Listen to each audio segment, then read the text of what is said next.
सभी सत्संग प्रेमियों को सत्संगी प्रणाम। पुनः एक बार स्वागत है आप लोगों का। चर्चा धर्म अंधकार से प्रकाश की ओर जारी है। जैसा कि मैंने पिछले खंडों में बताया है कि धर्म का अभिप्राय ही है, उद्देश्य ही है कि हमें अंधकार से प्रकाश की ओर ले जाए, हमें सन्मार्ग में चलने के लिए प्रेरित करे, हमें ईश्वर की ओर जाने के लिए प्रेरित करे, ईश्वर की शरण में जाने के लिए प्रेरित करे।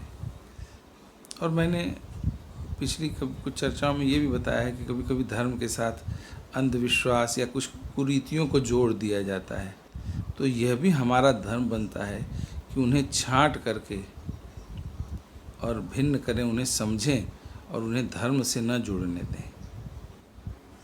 जैसे ये पितृपक्ष है। पितृपक्ष एक बहुत ही पावन पक्ष माना गया है, बड़ा ही पुण्य पक्ष माना गया है। इसमें हम अपने पितरों की सद्गति के लिए ईश्वर से प्रार्थना करते हैं। कुछ विधि विधान हैं, उनके अनुरूप कुछ कर्म ऐसे बनाए गए हैं शास्त्रों द्वारा कि एक विधान है, उस विधान के तहत वो कर्म करते हुए हम पितरों की सद्गति के लिए ईश्वर से कामना करते हैं, प्राणी मात्र की सद्गति के लिए प्रार्थना करते हैं। इसमें हमारा भी कल्याण है। अच्छा, एक इसका अभिप्राय ये भी है कि हम जो भी देखिए पूजा पाठ लोग अक्सर मना कर देते हैं, नहीं करते हैं। देखिए अभी ये मैं थोड़ा सा इस पे विशेष बताना चाहता हूँ कि क्यों है। इसलिए मना है कि हम इसमें पितरों को ही देवता मानते हैं। तो अपना सारा पूजा जो है, जैसा मैंने पिछले भी भागों में बताया है कि हमारे पितर हमारे देवता हैं। ये बड़ी एक प्रकार से बहुत ही अद्भुत, बहुत ही पुनीत विचार व्यवस्था है जो पितरों को देवता तुल्य कहा गया है। इस कालखंड में हमारे पितर ही हमारे देवता, प्रमुख देवता हो जाते हैं। तो हम जब उनको पूजन अर्पित करते हैं तो हमारे अन्य देवी देवताओं को अपने आप ही वो पहुंच जाता है, उन पितरों के माध्यम से भगवान तक पहुंच जाता है। हमारे पितर उसमें सहायक होते हैं क्योंकि वे हमारे देवता हैं। आप किसी भी देवता का पूजन करेंगे तो वो प्रसन्न होंगे और आपके सत्कर्मों में आपके सहायक होंगे, है ना। तो ये बात है। उसको जो आप काम 10 दिन में करेंगे वो कुछ क्षणों में कर देंगे। इसीलिए ना हम देवी देवताओं का पूजन करते हैं कि हमारे कुछ काम हो जाए, कुछ जल्दी से हो जाए। जो हम कई समय से प्रयास में लगे हैं, नहीं हो रहा है, भगवान हे प्रभु ऐसा कर दो कि ये हो जाए। यही सब भाव रहता है ना, यही भावना आती है ना मन में। तो ये है। अब उसको कुछ लोग ऐसा करते हैं कि अब पितृपक्ष में हमने पूजन कर दिया तो बड़ा अपराध हो गया। ऐसा नहीं है।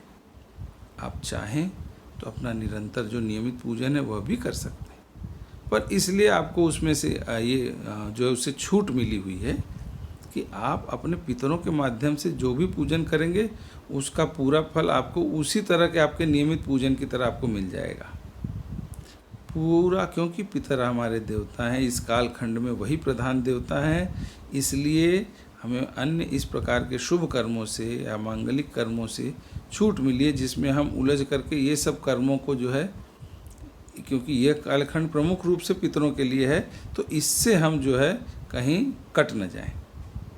इसको संपूर्ण समुचित शांति रूप से, शांतिपूर्ण ढंग से, पूरे ध्यान से, पूरे मनोयोग से अच्छे से करें। इसलिए कुछ व्यवस्थाएं बनाई गई हैं।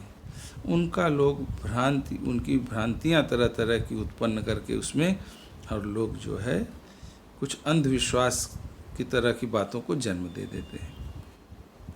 अब जैसे शादी ब्याह की चर्चा करें या न करें, कोई हर्ज नहीं है। आप अपने बच्चों की सूचना आदान प्रदान करते हैं, कोई हर्ज नहीं। कुछ लोग यहाँ तक सशंकित हो जाते हैं, आशंकित हो जाते हैं कि अगर हमने चर्चा भी कर दी तो जो है कुछ अशुभ हो जाएगा। ऐसा सभी सत्संग प्रेमियों से मेरा अनुरोध है कि ऐसा मन में भ्रम न आने दें। यह सब अनुचित है। कुछ लोग कहते हैं किसी खरीदारी में हम करेंगे, ये चीज़ खरीदें तो पितृपक्ष में या श्राद्ध पक्ष में नहीं खरीदेंगे, कोई नई चीज़ नहीं। ऐसा नहीं है। आप फलेंगे, फूलेंगे, पुष्पित होंगे, पल्लवित होंगे तो आपके पितर हर्षित होंगे, वे और आशीर्वाद देंगे कि आप और फलें फूलें।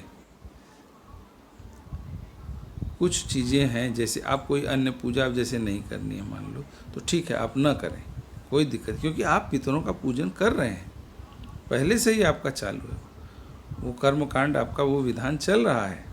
पितरों के लिए श्रद्धा भावना है, आप तर्पण कर रहे हैं, आप पिंडदान कर रहे हैं, जो भी उनके लिए बना है वही उनका पूजन है, वही उनकी पूजन विधि है, वही उनको प्रसन्न करने की कर्मकांड की द्वारा बनाई गई विधि है, प्रदत्त विधि है। अब इन सब बातों में लोग छोटी छोटी बातों में जब अंधविश्वास उत्पन्न करने लगते हैं, वहीं पे वे अपने मार्ग से भटक जाते हैं। ऐसा बिल्कुल भी नहीं है।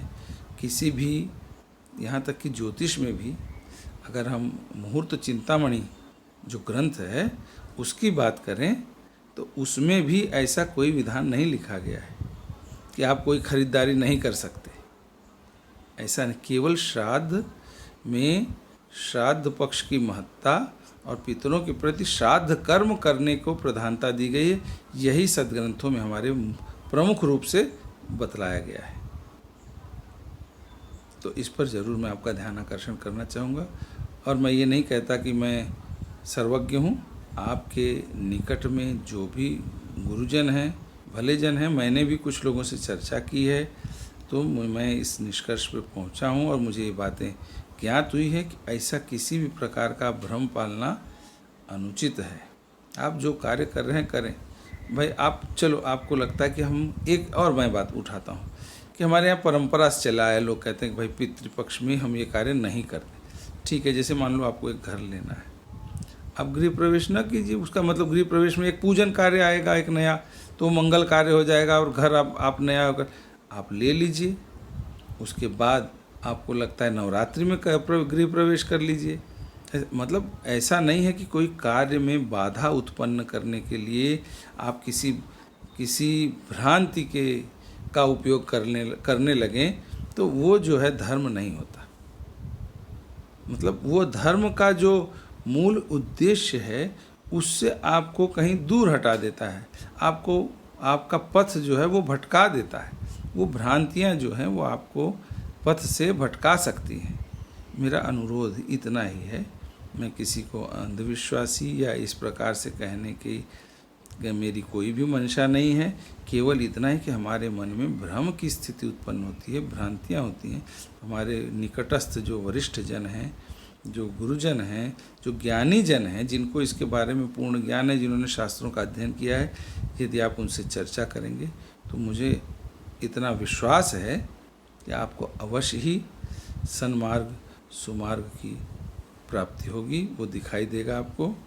इतना ही कहते हुए भगवान श्री हरि विष्णु को प्रणाम करते हुए, अपने पितरों को प्रणाम करते हुए मैं आज की चर्चा को यहीं विराम देता हूँ। हरिओम नारायण नारायण नारायण।